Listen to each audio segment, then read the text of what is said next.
Hi friends, ఎలా ఉన్నారు? నేను మీ దత్తు సార్. ఈరోజు మన వీడియోలో చాలా డిఎస్సికి సంబంధించిన అప్డేట్స్ అయితే వచ్చాయి. ఆల్మోస్ట్ అన్ని పేపర్లు కూడా ఈ వార్తను కవర్ చేయడం జరిగింది. సో ఇందులో ఉన్నటువంటి కథా కమిష్ ఏంటి, సో నిజంగా మరి ఎప్పుడు మనకు డిఎస్సి నోటిఫికేషన్ వచ్చే అవకాశం ఉంది, సో ఎన్ని పోస్టులు కలిసే అవకాశం ఉంది ఈ నోటిఫికేషన్కి అనుబంధంగా, మరి మరో నోటిఫికేషన్ ఎప్పుడు రిలీజ్ కాబోతుంది ఈ వీడియోలో తెలుసుకునే ప్రయత్నం చేద్దాం. ఫ్రెండ్స్, మీరు మాకు సపోర్ట్ చేస్తే నేను కొంచెం హుషారుగా, ఇంకొంచెం ఎనర్జెటిక్గా, ఇంకా మంచి వీడియోస్ మీ ముందుకు తీసుకురావడానికి ప్రయత్నం చేస్తాను. సో మీ సపోర్ట్ కోసం నా ఛానల్ని సబ్స్క్రైబ్ చేసుకోండి, మీరు అప్డేట్స్ పొందండి.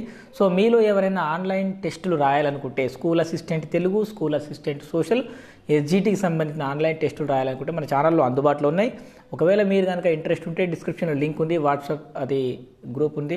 సో ఆ వాట్సాప్ గ్రూప్లో జాయిన్ అయిపోండి. సో అలాగే కామెంట్ బాక్స్లో కూడా పిన్ చేసి పెట్టిన అక్కడి నుంచి కూడా వాట్సాప్ లింక్ ఉంది. సో అక్కడి నుంచి కూడా జాయిన్ అయిపోండి. ఇక వార్తల్లోకి వెళ్తే, త్వరలో మెగా డిఎస్సి, సత్వరమే ఉపాధ్యాయ ఖాళీల భర్తీ, బడిలేని ఊరు ఉండొద్దు, మూసివేసిన వాటిని తెరిపించాలి, మన ఊరు మన బడి నిధుల వినియోగంపై విచారణ, ఉమ్మడి జిల్లాలో నైపుణ్య వర్సిటీలు, విద్యాశాఖ సమీక్షలు సీఎం రేవంత్ రెడ్డి. ఏం లేదు ఫ్రెండ్స్, నిన్న విద్యాశాఖ మీద సమీక్ష జరిగింది.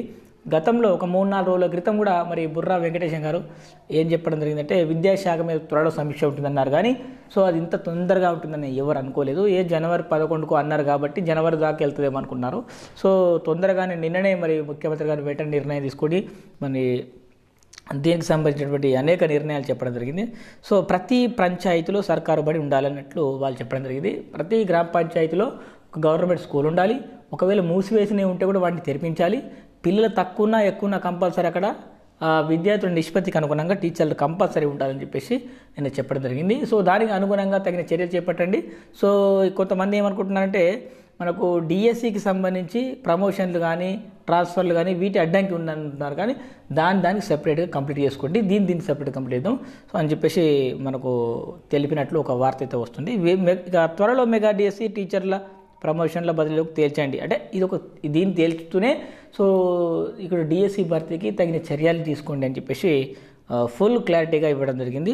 సో ఈ విధంగా త్వరలో మెగా డిఎస్సి, పెద్ద ఎత్తున ఉపాధ్యాయ ఖాళీల భర్తీ, సీఎం రేవంత్ రెడ్డి ప్రకటన. ఎందుకోసం ఈ మాట చెప్పడం జరిగిందంటే, గత 10 ఏళ్లలో విద్యాశాఖలో ఉపాధ్యాయుల భర్తీ లేవు, ప్రమోషన్ లేవు, అసలు అన్ని రకాల సమస్యలు ఉన్నాయి. సో ఈ సమస్యలన్నిటికీ ఒకసారి ఈ సమస్యను సెట్ చేస్తే మళ్ళీ 10 సంవత్సరాల దాకా ఇక దాన్ని ముట్టుకునే అవసరం ఉండదు.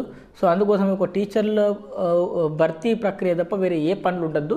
సో అన్ని సజావుగా సాగేలా చూడండి. కోర్టు కేసులు అవన్నీ తొందరగా మరి అనుకూలంగా మరి కోర్టు కేసులు జడ్జిమెంట్ వచ్చేదాకా మరి మీ ప్రయత్నం చేయండి అని చెప్పేసి ప్రభుత్వం తరఫున పూర్తి సహకారం ఉంటుందని చెప్పడం జరిగింది.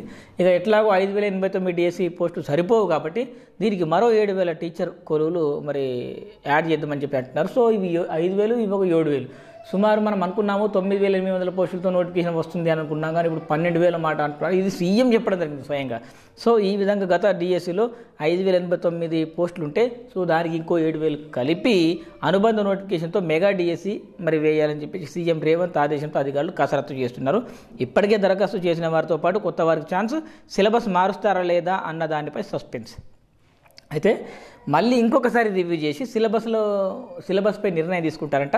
సో సిలబస్ అనేది పాతదే ఉంచాలా, మళ్ళీ రీసెంట్గా మార్చిందే ఉంచాలా, ఇప్పుడు మళ్ళీ కొత్తగా పెడదామా అనేది, అంటే గతంలో ఉన్నటువంటి ఏది కూడా ఉండద్దు, అన్నీ కొలాప్స్ అయిపోయిన తర్వాత కొత్తగా రీసెంట్గా మళ్ళీ స్టార్ట్ చేద్దాం, కొత్తగా చేద్దామని అంటున్నారు. మరి ఎక్కువ మట్టుకైతే పెద్దగా సిలబస్లో మార్పులు అయితే ఉండకపోవచ్చు అని నేను అనుకుంటున్నాను.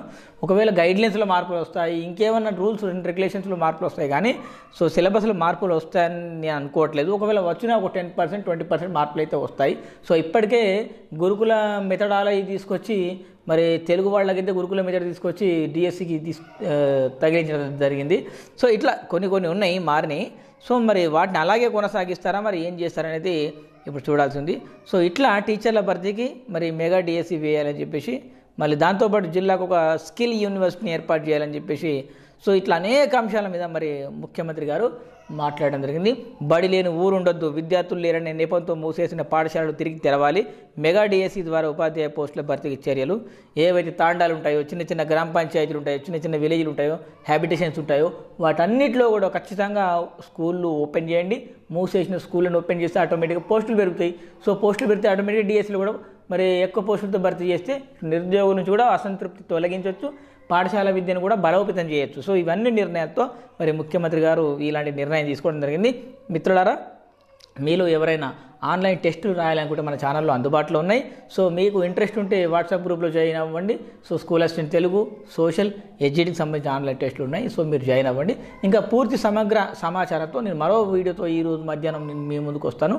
సో ఇది ఫ్రెండ్స్ ఇవాళ video. Thanks for watching. Bye.